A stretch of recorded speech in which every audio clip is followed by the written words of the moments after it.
ಕಡೆ ಬರುವ ಬೆಳೆ, ಅದೇ ರೀತಿಯಾಗಿ ಹ್ಯುಮಿಡಿಟಿ ಅವ್ರ ಮುಖ ಬದಲದೆ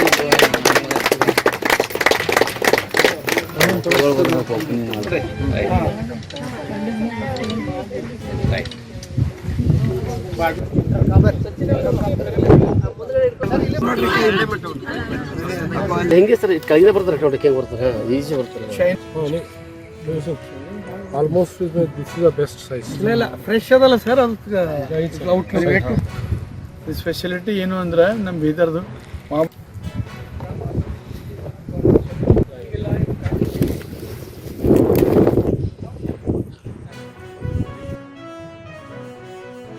ಸುಮಾರು 1 ಎಕರೆಯಲ್ಲಿ 3.5 ಲಕ್ಷ ಇನ್ವೆಸ್ಟ್ ಮಾಡಿ ಅವರು 7ರಿಂದ 8 ಲಕ್ಷ ರೂಪಾಯಿ ಆದಾಯ ಕಳೆದ 2 ವರ್ಷ 3 ವರ್ಷದಿಂದ ತಗೊಳ್ತಾ ಇದ್ದಾರೆ. ಇದು ಬೇರೆ ದೇಶಗಳಲ್ಲೇ ನಾವು ನೋಡ್ಬೇಕು.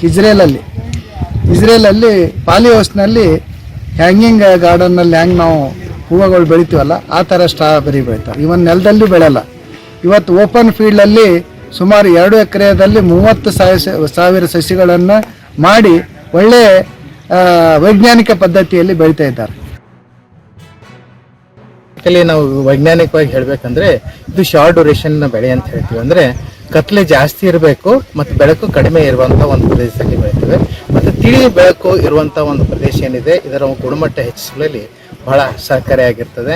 ಮತ್ತು ವಿಶೇಷ ಅಂತಂದ್ರೆ ವಾತಾವರಣ ಬಹಳ ಮುಖ್ಯವಾಗಿರ್ತಕ್ಕಂಥದ್ದು.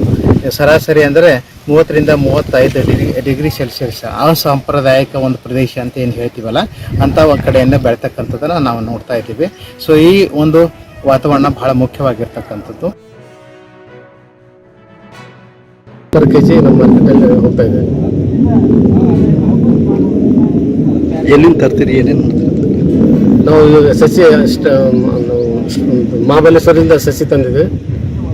ನಾವೆಲ್ಲ 2-3 ವರ್ಷದಿಂದ ಸ್ಟಡಿ ಮಾಡಿ ಲಾಸ್ಟ್ ಇಯರ್ ಒಂದು ಅರ್ಧ ಎಕರೆ ಬೆಳೆಸಿದ್ದೀವಿ. ಅದರಲ್ಲಿ ಒಳ್ಳೆ ಪ್ರಾಫಿಟ್ ಇದನ್ನು ಕಡಿಮೆಗೋಸ್ಕರ ಈ ವರ್ಷ ನಾವು ಮತ್ತೆ 2 ಎಕರೆ ಮಾಡಿದ್ವಿ. ಈ ವರ್ಷ ಒಳ್ಳೆ ಮತ್ತೆ ಪ್ರಾಫಿಟ್ ಬಂದರೆ ಮತ್ತು ಮುಂದಿನ ವರ್ಷ ಕೂಡ ಹೆಚ್ಚಿಗಾಗಿ ಬೆಳೆಸೋ ಪ್ರಯತ್ನ ಮಾಡ್ತೀನಿ.